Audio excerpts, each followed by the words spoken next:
प्रधानमंत्री नरेंद्र मोदी के 2 दिवसीय ऑस्ट्रिया दौरे का आज आखिरी दिन है। ऑस्ट्रिया के राष्ट्रपति से मुलाकात करेंगे। प्रतिनिधि मंडल स्तर की वार्ता में होंगे शामिल। चांसलर से भी मिलेंगे पीएम मोदी। वियना में दोपहर 1:30 बजे पीएम मोदी का होगा जोरदार स्वागत। प्रधानमंत्री को दिया जाएगा गार्ड ऑफ ऑनर। दोपहर 1:45 बजे ऑस्ट्रिया के चांसलर कार्ल नेहमर और पीएम नरेंद्र मोदी के बीच होगी द्विपक्षीय वार्ता। दोपहर 3 बजे ऑस्ट्रिया और भारत की व्यापारिक बैठक है। शाम 5:30 बजे राष्ट्रपति से मुलाकात का कार्यक्रम है। प्रमुख लोगों से भी होगी मुलाकात।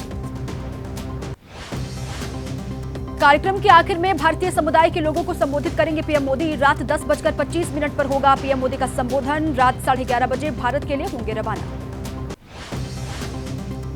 प्रधानमंत्री मोदी के वियना पहुंचने पर हुआ स्वागत। होटल पहुंचने पर ऑस्ट्रियाई कलाकारों ने प्रधानमंत्री मोदी के स्वागत में वंदे मातरम गाया। ऑस्ट्रियाई चांसलर कार्ल नेहमर की तरफ से पीएम मोदी की मेहमान नवाजी की गई। ऑस्ट्रिया चांसलर की तरफ से रखा गया था रात्रि भोज। इस दौरान पीएम ने भारतीय प्रवासियों का भी अभिवादन किया। पीएम नरेंद्र मोदी को रूस का सर्वोच्च सम्मान। रूसी राष्ट्रपति व्लादिमीर पुतिन ने प्रधानमंत्री नरेंद्र मोदी को guard of Saint Andrew the Apostle से सम्मानित किया। पीएम नरेंद्र मोदी ने मॉस्को के एग्जीबिशन सेंटर में एटम पेविलियन का दौरा किया और इस दौरान पीएम के साथ रूस के राष्ट्रपति व्लादिमीर पुतिन भी मौजूद रहे। मॉस्को में भारतीय समुदाय को पीएम मोदी ने संबोधित किया। कहा, तीसरे टर्म में तिगुनी ताकत से करूंगा काम। भारतीय समुदाय को गिनाई सरकार की उपलब्धियां।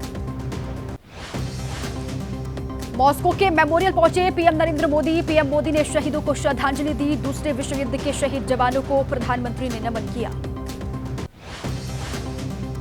प्रधानमंत्री नरेंद्र मोदी ने रूसी सांस्कृतिक ग्रुप के कलाकारों से मुलाकात की। कलाकारों ने पीएम मोदी के स्वागत में परफॉर्म किया था। मॉस्को में पीएम नरेंद्र मोदी और पुतिन के बीच बातचीत हुई। पीएम मोदी ने उठाया आतंकवाद और जंग का मुद्दा। कहा, बम बंदूक से नहीं, बातचीत से संभव है समाधान।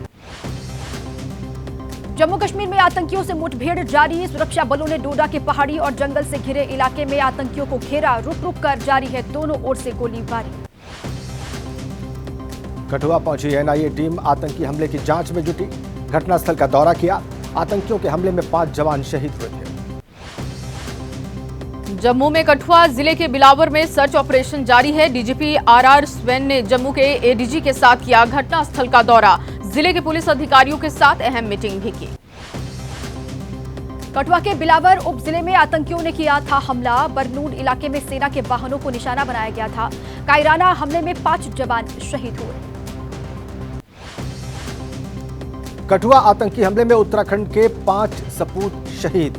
आज शहीदों को दी जाएगी अंतिम विदाई। टिहरी और पौड़ी गढ़वाल के 2 और रुद्रप्रयाग का रहने वाला 1 सपूत शहीद। देहरादून के जौली ग्रांट एयरपोर्ट पर सीएम धामी ने शहीदों को श्रद्धांजलि दी। कठुआ में हुए आतंकी हमले में उत्तराखंड के रहने वाले 5 जवानों की हुई है शहादत। रुद्रप्रयाग के रहने वाले थे शहीद आनंद सिंह। पौड़ी गढ़वाल के थे कमल सिंह और अनुज नेगी। टिहरी गढ़वाल के रहने वाले थे आदर्श नेगी और विनोद सिंह।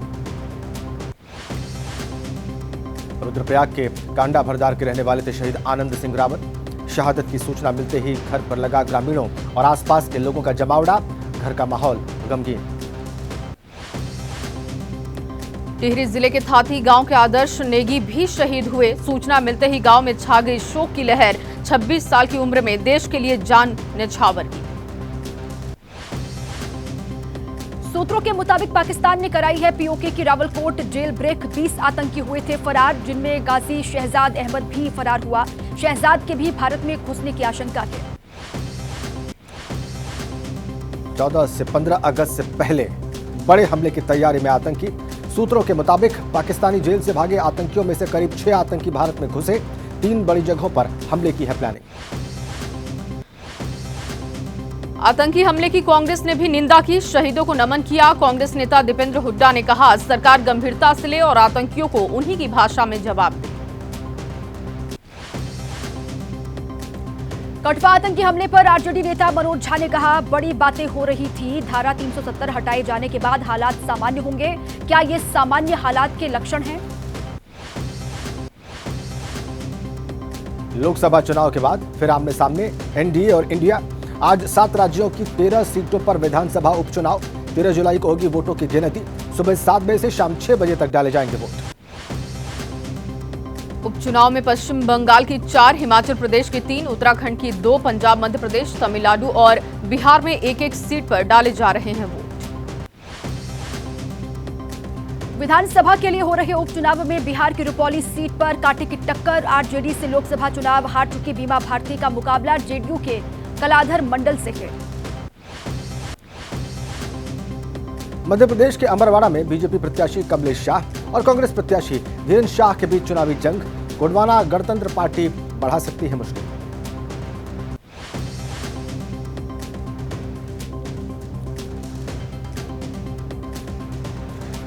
देहरा में सीएम सुक्खू की साख दांव पर लगी। हिमाचल में सीएम सुक्खू के देहरा सीट से कांग्रेस ने मुख्यमंत्री सुखविंदर सिंह सुक्खू की पत्नी कमलेश ठाकुर का मुकाबला बीजेपी के होशियार सिंह से है।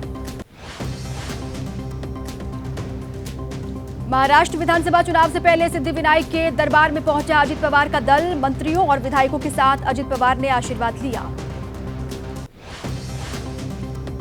हाथरस मामले में एसडीएम, सीओ सहित 6 अधिकारी सस्पेंड। एसआईटी रिपोर्ट मिलने के बाद सीएम योगी ने कार्रवाई की। एसआईटी रिपोर्ट में बाबा को क्लीन चिट, आयोजकों को ठहराया गया जिम्मेदार। हाथरस मामले की जांच के लिए बनी एसआईटी ने 34 चश्मदीदों के लिए बयान लिए हैं। चश्मदीदों ने कहा, बाबा ने मंच से किया था ऐलान, मेरी चरण रज लेने से दूर हो जाएंगे सभी के कष्ट। पीड़ित परिवार ने उठाई सवाल, अधिकारियों के निलंबन से नहीं है संतुष्ट। भोले बाबा के खिलाफ हो कार्रवाई, बड़े लोग हैं इसलिए भोले बाबा के खिलाफ नहीं हो रही है कार्रवाई। कानपुर के बिदनू करसोई गांव में बने बाबा के आश्रम को लेकर जांच। आश्रम की जमीन को लेकर तहसील स्तर पर जांच करा रहा है जिला प्रशासन। 26 साल पहले कासगंज के आश्रम से भोले बाबा ने की थी शुरुआत। हाथरस की घटना के बाद मंगलवार को आश्रम में सन्नाटा रहा। पुलिस और मीडिया से बच रहे बाबा के भक्त। हाथरस में आजाद पार्टी के अध्यक्ष चंद्रशेखर आजाद ने कहा, पीड़ित परिवारों को भोले बाबा 1-1 करोड़ और सरकार 25-25 लाख रुपए की मदद करे। वोट बैंक के चलते कार्रवाई से बच जाते हैं ऐसे बाबा। हाथरस में पीड़ित परिवारों से मिले केंद्रीय मंत्री रामदास अठावले। पीड़ित परिवार के एक सदस्य को सरकारी नौकरी के लिए सीएम योगी से करेंगे बात। दोषी होने पर बाबा पर होगी कार्रवाई। हिट एंड रन केस में महाराष्ट्र में सत्तारूढ़ शिवसेना का बेटा मिहिर शाह 2 दिन के बाद गिरफ्तार। रविवार सुबह स्कूटर को मारी थी टक्कर। घटनास्थल से 10 किलोमीटर दूर मिली थी कार।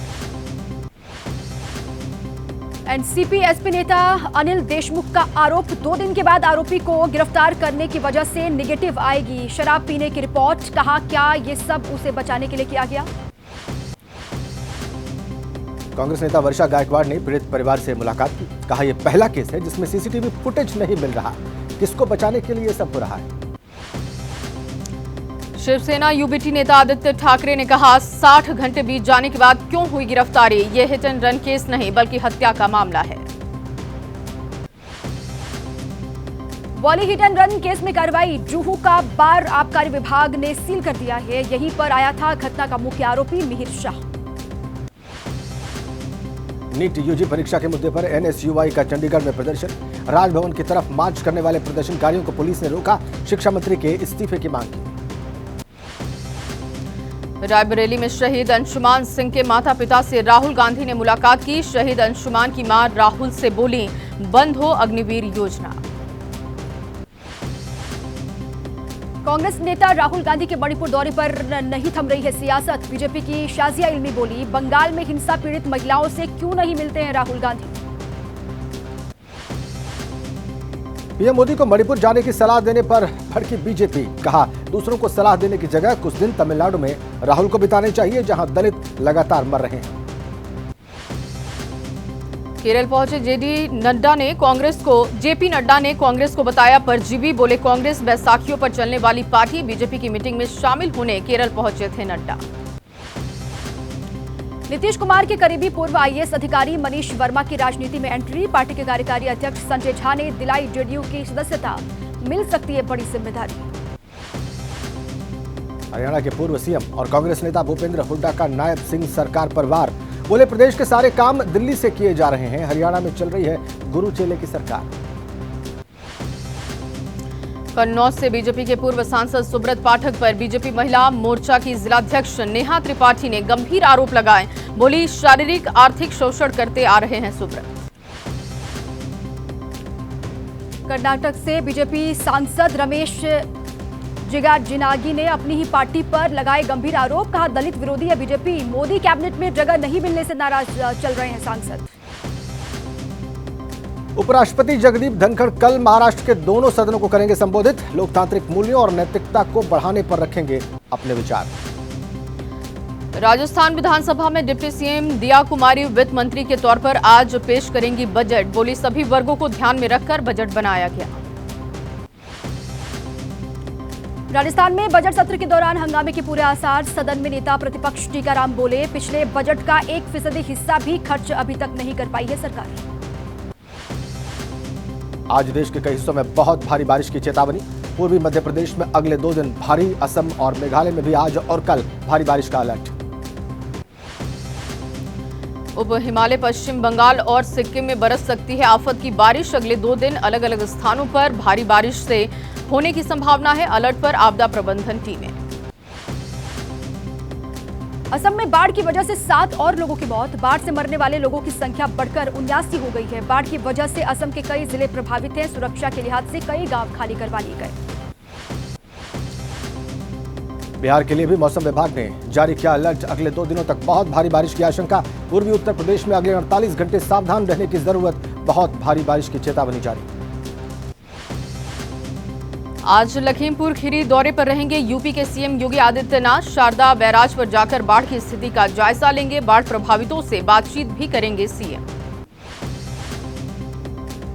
लगातार हुई बारिश से यूपी के पीलीभीत में शारदा और देवहा नदी का जलस्तर बढ़ा। नदी के पास बसे दर्जनों गांवों में बाढ़ की स्थिति बनी है। सड़कें, खेत खलिहान सब डूबे। पीलीभीत में मुसीबत बनकर बरसी बारिश से जनजीवन प्रभावित। डीएम आवास और ऑफिसर्स कॉलोनी के अंदर घुसा बाढ़ का पानी। अधिकारियों ने आवास खाली कर होटल्स में शरण ली। यूपी की पीलीभीत शहर के अंदर हर तरफ पानी ही पानी। बाढ़ की वजह से सड़कें तालाब बनी। रोड के ऊपर बह रहा कई फीट पानी। राहगीरों को सड़कों से गुजरना हो रहा मुश्किल। भारी बारिश की वजह से पीलीभीत शहर में जगह जगह जलभराव की समस्या। अंडरपास के अंदर भरा कई फीट तक पानी। लोगों के आने जाने में दिक्कत। कई वाहन पानी में फंसकर खराब हुए। पीलीभीत में बाढ़ की वजह से घरों के अंदर भरा पानी। जलीय जीव कर रहे रिहायशी इलाकों का रुख। रिहायशी इलाके में पहुंचा एक मगरमच्छ। लोगों में दहशत। बुलंदशहर शहर में भारी बारिश की वजह से शहर में जल भराव की स्थिति। सड़क से गुजरते समय पानी में फंसकर बंद हुई स्कूल बस। बस में स्कूल के बच्चे भी सवार थे। मदद की गुहार लगाते हुए दिखाई दिए बच्चे। बलरामपुर में खतरे के निशान के पार बह रही है राप्ती नदी। राप्ती नदी का जलस्तर खतरे के निशान से 64 सेमी ऊपर है। इलाके के कई गांव में घुसा बाढ़ का पानी। लोगों के खेत भी बाढ़ के पानी में डूबे। पीलीभीत में बाढ़ की वजह से रेलवे पुल को नुकसान। पानी के तेज बहाव के साथ बह गया रेलवे ट्रैक पर बना पुल। पुल बहने से रेल ट्रैक नीचे की तरफ धंसा। यूपी के बलिया में उफान पर आई सरयू नदी। बेरिया तहसील क्षेत्र के कई गांव बाढ़ की चपेट में। गोपाल नगर टांडी गांव में घुसा सरयू का पानी। नदी में समाये लोगों के 6 घर।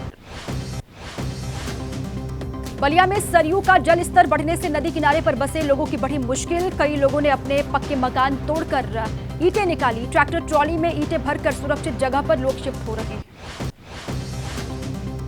कोसी नदी का जलस्तर बढ़ने से बिहार के सुपौल में हालात खराब। नदी से लगते इलाकों में बाढ़ आई। कोसी बैराज के सहारे गेट खोलने से निचले इलाकों में पानी घुस गया। कोसी बैराज से छोड़े गए पानी से नदी के आसपास बसे गांव में बाढ़। सड़कें, रिहायशी इलाकों में पानी घुसा। शहरों से कटा गांवों का संपर्क। पानी कम होने का इंतजार कर रहे ग्रामीण। बिहार के मोतिहारी में सिकरहना नदी के जलस्तर में हो रही बढ़ोतरी। नेपाल में लगातार बारिश के चलते वाल्मीकि नगर बैराज में छोड़ा गया है पानी। इलाके के कई गांवों में बाढ़ की स्थिति बनी। मोतिहारी में सिकरहना नदी का पानी इलाके के कई गांवों में घुसा। घर खाली कर ऊंचाई वाले स्थानों पर शिफ्ट हो रहे लोग। बरसात के मौसम में तंबू में दिन गुजारने को मजबूर हैं लोग। बिहार के पूर्वी चंपारण में गंडक नदी का भी जलस्तर बढ़ा। इलाके के कई गांवों में बनने लगे बाढ़ जैसे हालात। बाढ़ के पानी में डूबा एक स्कूल। गांव को जोड़ने वाले लिंक मार्ग पानी में डूबे। द्वारका में भी बाढ़ की वजह से जनजीवन प्रभावित हुआ है। नेशनल हाईवे के ऊपर से बहने लगा पानी, जान जोखिम में डालकर आवाजाही कर रहे हैं लोग। गुजरात के अमरेली में हुई मूसलाधार बारिश मुसीबत बन गई। बरसाती नाले के बहाव में फंसी एक कार, लोगों ने कड़ी मशक्कत के बाद कार को बाहर निकाला। एक बाइक सवार भी बहने से बचा। कर्नाटक के उडुपी में बाढ़ के पानी में फंसी एक कार, सड़क से गुजरते समय पानी के साथ बहने लगी थी कार। फायर ब्रिगेड कर्मियों की मदद से कार को बाहर निकाला गया। गोवा में कोंकण रेल ट्रैक पर पड़ने वाला सुरंग घंटों तक बंद रहा। सुरंग के अंदर भर गया था पानी और जिसके बाद वो बंद हुआ। भारी बरसात की वजह से टनल के अंदर पानी भरा। बाढ़ की मार झेल रहे उत्तराखंड के खटीमा के कई इलाके, लोगों के घर पानी में डूबे। कई जगह छतों पर शरण लिए हुए हैं लोग। सड़कों पर जलभराव की वजह से आवाजाही में परेशानी। खटीमा में आई बाढ़ की वजह से घरों से बाहर निकल नहीं पा रहे लोग। रोजमर्रा की कामों के लिए घरों से बाहर निकलने वाले लोगों को परेशानी का सामना करना पड़ता है। बच्चे भी नहीं जा पा रहे स्कूल। पिछले 4 दिनों से घरों में कैद है लोग। खटीमा में रास्तों पर पानी भरने से नाव के सहारे आवाजाही कर रहे हैं लोग। मुख्य मार्गों से लेकर लिंक मार्ग सब पानी में डूबे। लोगों ने खुद तैयार की है नाव और इसी के सहारे लोग आवागमन कर रहे हैं। उत्तराखंड के पहाड़ों में लगातार हो रही बारिश से चंपावत में बढ़ा शारदा नदी का जलस्तर। बनबसा शारदा बैराज से बड़ी मात्रा में पानी छोड़ा गया। नदी से लगते इलाके में अलर्ट जारी हुआ। दिल्ली में जल भराव पर बीजेपी नेता वीरेंद्र सचदेवा ने केजरीवाल सरकार को घेरा। बोले नालों की सफाई पर दिल्ली सरकार और नगर निगम ने झूठ बोला है। दिल्ली सरकार के पूर्व मंत्री सत्येंद्र जैन की जमानत याचिका रावज एवेन्यू कोर्ट ने खारिज कर दी है। सत्येंद्र जैन ने खराब स्वास्थ्य के आधार पर अंतरिम जमानत की मांग की थी। समलैंगिक विवाह को मान्यता देने की पुनर्विचार याचिका पर आज सुप्रीम कोर्ट में सुनवाई। समलैंगिक विवाह को कानूनी मान्यता देने से इनकार कर चुका है कोर्ट। नीट परीक्षा विवाद पर आज फिर सुप्रीम कोर्ट में सुनवाई है। स्टेटस रिपोर्ट दाखिल कर सकती है सीबीआई। कोर्ट ने एनटीए से गड़बड़ी का फायदा उठाने वाले कैंडिडेट की मांगी है जानकारी। आईआरसीटीसी होटल टेंडर घोटाले से जुड़े मामले में आज रावज एवेन्यू कोर्ट में सुनवाई होने वाली है। सीबीआई ने लालू प्रसाद यादव समेत कई अन्य लोगों के खिलाफ चार्जशीट दाखिल की है। ममता बनर्जी के खिलाफ मानहानि केस में कलकत्ता हाईकोर्ट आज करेगा सुनवाई। राज्यपाल सीवी आनंद बोस ने 28 जून को दर्ज कराया था मामला। सीएम केजरीवाल और आम आदमी पार्टी के खिलाफ ईडी की चार्जशीट पर कोर्ट ने लिया संज्ञान। राउंड एवेन्यू कोर्ट ने जारी किया प्रोडक्शन वारंट। 12 जुलाई को पेश होने का है आदेश। ज्ञानवापी परिसर के वजूखाने पर इलाहाबाद हाईकोर्ट में हुई सुनवाई। हिंदू पक्ष ने पेश की दलील। एएसआई सर्वे करवाने की मांग की गई है। 20 अगस्त को होगी अगली सुनवाई। गाजीपुर में नाबालिग माता पिता और भाई की हत्या का आरोपी लड़की से प्रेम संबंध का परिवार कर रहा था विरोध। गांव की ही रहने वाली बताई जा रही लड़की। फिरोजाबाद में सिपाही पर शादी का झांसा देकर संबंध बनाने का आरोप है। थाने में पीड़िता की हालत बिगड़ी। ट्रॉमा सेंटर में इलाज जारी है। दावा आरोपी ने थाने में पुड़िया दी, उसे खाने के बाद तबीयत बिगड़ी। यूपी के मुजफ्फरनगर में युवक की हत्या का खुलासा हुआ। पैसों के लेन देन में मृतक के साथ काम करने वाले पूर्व कर्मचारी ने मर्डर किया था। हत्या के बाद शव के टुकड़े टुकड़े करके फेंक दिया। नोएडा में सिक्योरिटी गार्ड्स ने युवक को लाठी डंडों से बुरी तरह से पीटा। वीडियो वायरल होने के बाद पुलिस ने सिक्योरिटी इंचार्ज को हिरासत में लिया। फ्यूटेक गेटवे सोसाइटी की घटना।